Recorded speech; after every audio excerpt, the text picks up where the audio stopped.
Hey everyone, Adelaide here from Hands Up Melly with a new recipe for you all. So today we're going to be making some veggie fritters. Some of you may have made these before with a range of different vegetables, but I'll go through what I had in the fridge today. So we've got 2 carrots here. So this recipe we're looking at doing 2s of everything to make it really easy for you. We've got 2 zucchinis, 2 eggs, 2 tins of corn, or if you've got a bigger tin you can just use 1. And we've also got our 2 cups of flour here too. I've got some other ingredients over here, but it's okay if you don't have these. So we've got some herbs, we've got garlic, spring onions, and some cheese. So you can add these in if you have them at home. If not, that's okay. So the first thing we need to do with our recipe is grab out our grater. So this can be something that kids can learn to do in the kitchen to make sure they can help out with all different recipes, you know, things like salads, making sandwiches, or can be done with grated carrot, for example. So the first thing we want to do is pop your grater onto your chopping board and start grating your first carrot. The next thing we'll add in are our 2 zucchinis. So I'm just going to chop the end off this and then start grating. So the next thing we're going to do is strain our corn. So we've got 1 tin there, and here's our second tin. There we go. All right, so we've got our vegetables all ready. Like we said before, you could use any vegetables that you have. So you might like to use some sweet potato or capsicum as well. The next thing we've got are our 2 eggs. So remember with this recipe, number 2, we've got 2 carrots, 2 zucchinis, 2 little tins of corn, and our 2 eggs.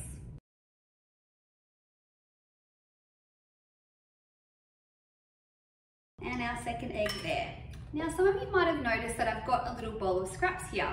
So what we're going to do with that is grab our green bin out. We're just going to pop it straight in there. And we're just going to beat our eggs together. So we've got our eggs here. The next thing we're going to do is add our vegetables. So we've got our carrot, so 2 carrots. The next thing we have is our zucchini. So sometimes zucchini can have a little bit of liquid in it, so you might want to just give it a little bit of a squeeze before you add in each handful.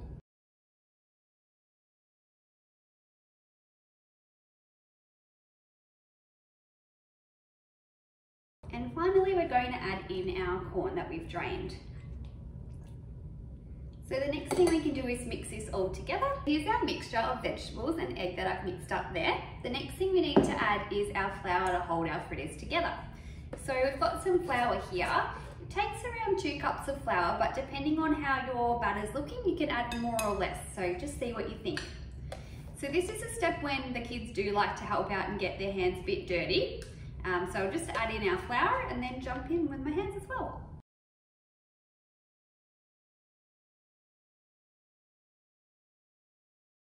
There we go. So I've just used my ½ cup to measure that one out because it's a bit easier than using the full cup. So I'll just give it a little stir first and then I'll pop my hands in as well.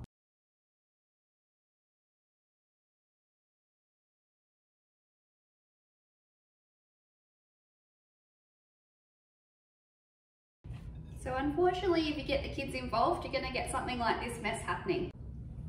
Okay, so I've been working on our mixture and you can see now it's all kind of sticking together. That's exactly how we want it.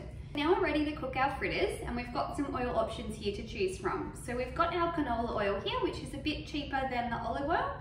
So if you haven't got olive oil at home, that's perfectly fine to choose the canola. All right, so I'm going to pop in a little drizzle of our olive oil here, just to coat the pan so that our fritter doesn't get stuck to the bottom. Okay, so using my ½ cup measure, I'm going to scoop out some batter. Now if you want to grab a spoon as well, that can help you to scoop it out, or you can get messy with the kids again. Okay, so here's our first fritter. It's cooking in the pan. I've got 4 fritters in here and they're looking really good. So I've had my pan on medium heat and these have been in for around 3 minutes. Okay, so next we need a spatula and we're going to flip these over. It's important to wait until the bottom's got a little bit crispy so that it doesn't get stuck. Okay, and there we have our first fritter.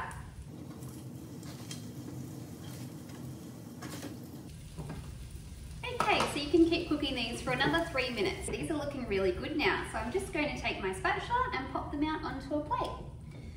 So far we've got 4 fritters here, but with our mixture we should be able to make around 8 to 10 fritters, depending on how big you make them. You can see with mine that they're all different shapes and sizes, and that's perfectly fine as well. Alright, so we've been cooking our last batch of fritters, so you can see here they're looking all nice and crispy and ready to go. So I'll start to get them out of the pan. But I'd love to hear if you guys have any fritter recipes of your own, because there's lots of different vegetables and things you can pop into these, and herbs and spices. So comment below if you've got any other fritter recipes or any other recipes you'd like me to do a video on.